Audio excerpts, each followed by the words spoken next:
So one of my favorite genres of video on the internet is seeing what weird products you can actually buy with real money. And for some reason, Google really likes to recommend me these Buzzfeed product lists of things that you should buy. And we're just going to run through a few of the things I found because I don't know what this says about me that Google is like, oh man, Echo's going to love this. All right, so first we have this bird lamp, and this product isn't a bad idea at all. Like if you add a few drops of essential oils to its head, it can even diffuse this stuff. But like if we look at these pictures here, did they really have to make the cord come straight out of my man's cloaca? And look at the big base on this thing. Could they not have made the cord come out of that? This looks like the most aesthetic colonoscopy ever. Have y'all ever seen the meme of the bird throwing the Hadouken out of its butt?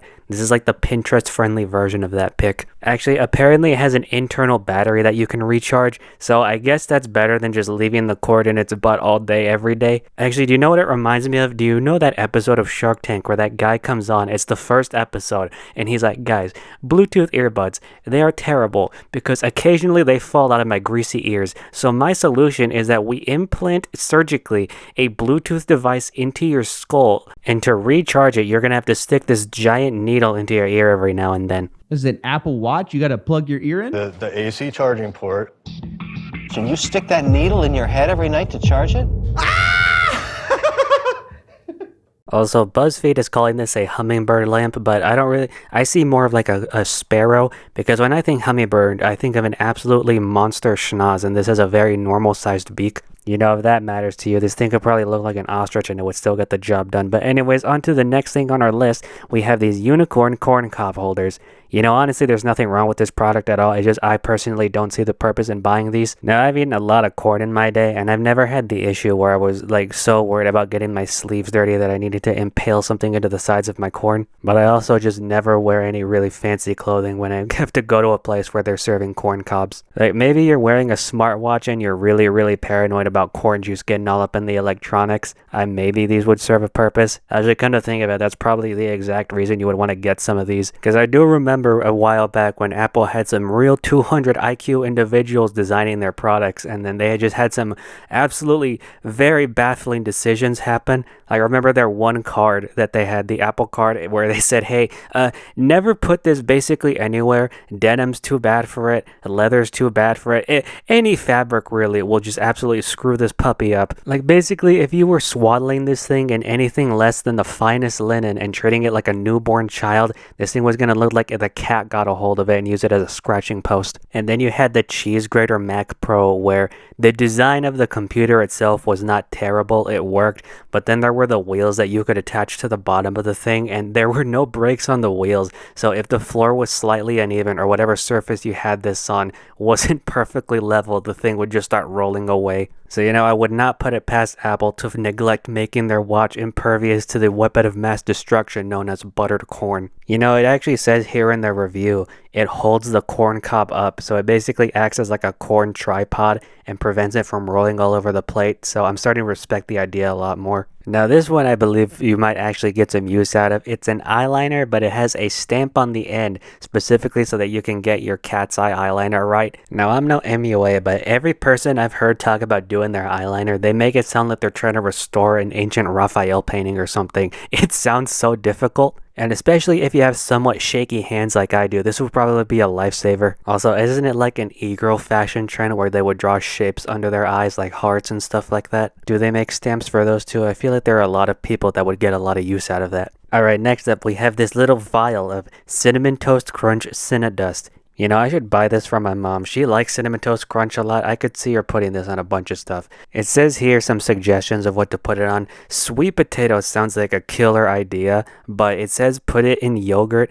I don't know if this is an absolutely equivalent experience, but have you ever poured the last bowl of cereal from a box, including all of the cereal dust left at the bottom, and then put the milk in? So when you have the milk, it's just a bunch of cereal powder floating around. I don't know, to me it just feels weird to drink a liquid with loose bits of powder all throughout it. Like, it's one thing if it's completely dissolved, I will chug that, but when it's just actual loose powder, I maybe it just reminds me of as a kid when I accidentally got pencil shavings in my mouth, and that's why I avoid avoid that experience, but I don't know. Alright, now we have these barrettes that are designed to look like the bow tie pasta.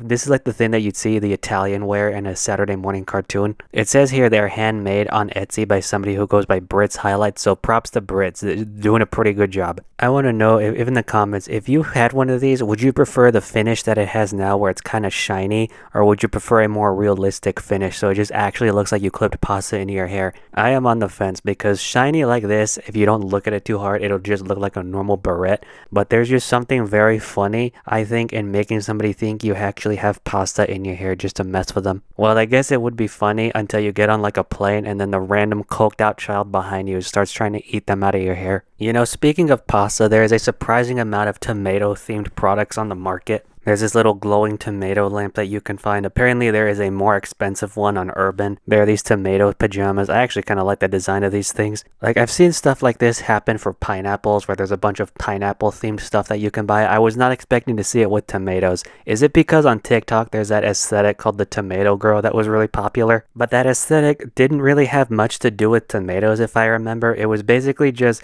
going outside, touching grass, and having summer in a sundress. I don't know. Any tomato girls in the comments, let me know if any of these are on your radar. Honestly, the only reason I know about any of these aesthetics that get really, really popular on TikTok is because I watch a lot of Haylo Hayley and she has a bunch of videos about the subject. To my TikTok users out there, what's the hot new trend? I know we had the clean girl for a while, then we had a mob wife winner. What's going on right now? Or what? Please keep me in touch. I'm genuinely interested. Oh, and you can't say the sad beige aesthetic. That's cheating. That's like a cockroach. It just refuses to die. Thanks a lot, Kim Kardashian. Did she even start that? I don't know. Whoever did, I just need to find them, show up at their door, grab them by the shoulders, and just ask why. What have you done? You are now become death, destroyer of color. Alright, tangents over. Next on our list, we have more food items. We have a fork that's specifically designed to clip on top of your pickle jar so that you can use it to eat your pickles. I mean, I like these things as much as the next guy, but I feel like it's hard to justify the purchase of a specific fork that clips to the jar. Can I just use a normal fork from my drawer? Don't get me wrong, I understand not wanting to stick your fingers in there for sanitary reasons and also the fact the juice is really, really cold, but washing a normal fork is pretty dang easy. Washing utensils in general is just the easiest part of washing dishes in my opinion. With this thing, you can't just wash the fork, you gotta clean the holster it comes in. On second thought, it's probably hard to get some of these things with a fork, but that's also why they make these. They work for pickles, olives, and jalapenos. They're these things, these jars with the strainer, and then the handle. You pull up the actual things you want while all the juice remains at the bottom. I don't know, maybe there is someone out there who this is exactly what they need. This is like a godsend to them. Alright, my last product here. I have questions, and I unfortunately did not screenshot the Amazon link to this thing, so I might be able to find it. I'll let you know if I did. I just saved the image to my phone ages ago, and it's just been sitting there like the leftovers in the fridge that you forgot you had. So anyways, we all like cast iron skillets, but holy cow are they heavy. It's probably a problem for some people, so this random company out there devised this device that it helps you pick them up. It's supposed to give you a better grip on them. But I'm going to put the image on the screen now. Do you think this actually works? This doesn't look like something that helps you pick up a pan. This looks like something you strap to your assault rifle to manage recoil. I'm looking at this image here. Maybe it's just the angle, but I'm not understanding how this would help you if your wrist was weak. It would probably still yank your wrist forward with all the weight.